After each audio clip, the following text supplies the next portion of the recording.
Hello, one godless woman, and Endo. Endo. Endo is almost 21 years old. He is going to be put down soon, unfortunately. Anyhow, he's got kidney failure. He's not doing too well. Hey, Endo? Hi. Hi. So I wanted to do a video on my own personal walkaway. I saw that one of the YouTubers that I know, actually quite a lot of YouTubers have done their own walkaway in Canada. So, oh, there's Buddy. There's Buddy. They're nemesis, those two. Sorry. Yeah, so Canadian walkaway, we need more. We need more. And I wanted to, wow, this is quite the scene here today. So, with regards to walking away from liberals, or the liberal mentality, or being a liberal, I don't think I was ever a liberal. That's not how I would classify myself. I don't want to, I never subscribed to that ideology per se. I never said, I'm a liberal, that's how I identify. I sort of came to Halifax in 2003 after I had already walked away once from Islam. And I just, submerged myself. I learned about the attitudes, the local customs, the local culture, how people behave with each other. And I took the stuff I like, and I left the stuff that I don't like. And I guess, somewhat, considering it's a lefty province, I was a liberal, even though it was very much unintentional. I woke up shortly after Donald Trump won. When Donald Trump won, I was still on Facebook. And I remember writing a post to which I got very little likes and very little comments. Actually, I don't think I got anything on that post, and it shocked me. It was the night of the election when Donald Trump won. And I wrote to my friends. Everyone was having a meltdown after we realized that he won. And I wrote a post saying, we'll get through this together. Typical liberal shit post, right? Feely and lovey-dovey.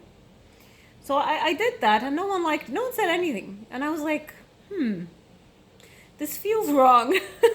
I'm reaching out to, people who I know are devastated. Hi. And nothing. I got nothing. So a few things happened after that. I remember it was Christmas, and this guy up there, I don't know if you can see him, he almost died.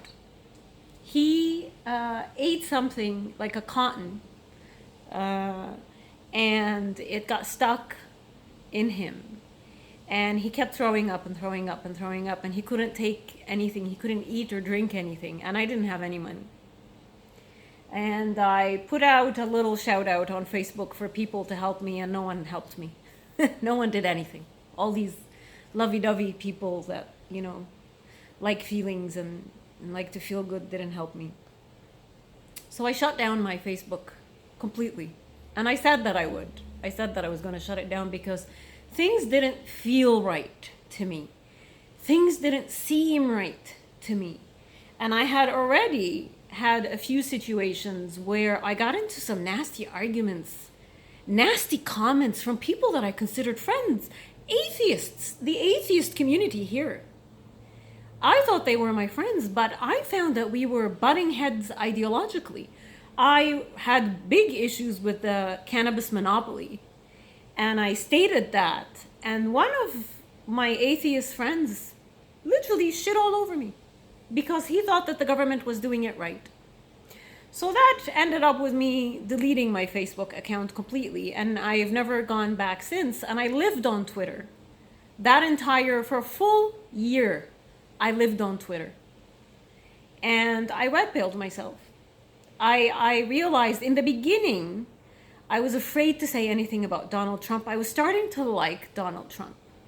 And I agreed with a lot of things that he said. He exposed the fake news media. He took us out of the state of hypnosis that a lot of us were in. And this is what started the walk away movement. So I started, whenever I would tweet about Trump on my old account, which also got suspended, by the way, I lost that account. I'm on a new account now, which I'm happy that happened. It was a blessing in disguise. Every time I would tweet anything from the rebel media or about Donald Trump, I would get attacked because the base that I had on my Twitter, the follower base, were liberal. They were very, very liberal. And I started losing followers. And then eventually I got banned. My account completely got hijacked by Twitter, which is great. Because now I can tweet what I want. And I feel like the following that I have is a true following, reflective of how I truly think. And I'm no longer afraid of stating what I feel and how I think. But I'll tell you something. People are starting to come around. I am seeing people from, now they're still hardcore lefties, but some of them are starting to slowly like things that I post. And that makes me happy. I don't need them to agree with me 100%, but this gives me hope that people are still waking up. And we're all at different levels of red pilling or waking up. So you can't take someone and pull them to your level of red pill. You gotta let them do it on their own, is what I have come to find out. Because otherwise they will resent you and they will hate you and you will get into some serious conversations, if not like fights.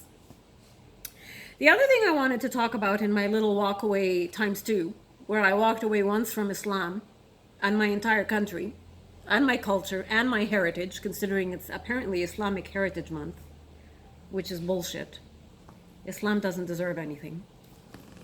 I walked away once from Islam, and then I walked away unknowingly that I became a liberal. I walked away from that. So I wanted to openly state this and put it out there. One thing I did when I fully left Islam, when I fully developed the courage to leave it and say to people that I had left it, is I was reading a lot of books about atheism.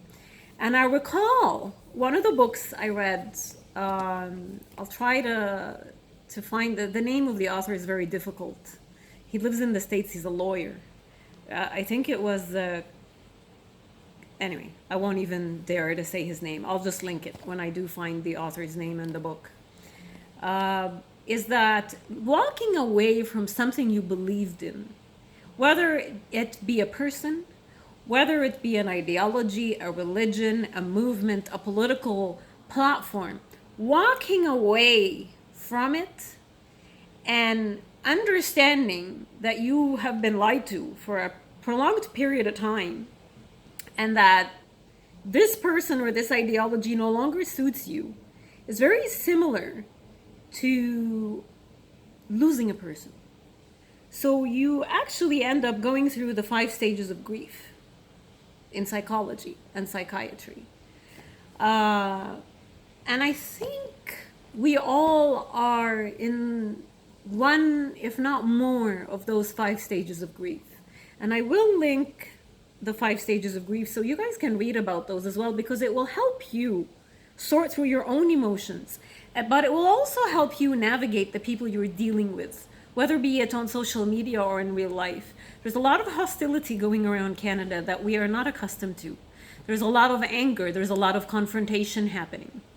And I wonder if people that we are fighting with, you know, the people that come on social media and deny everything and tell you, no, you're a liar, you're this and that, they're in the first step of grieving, which is denial.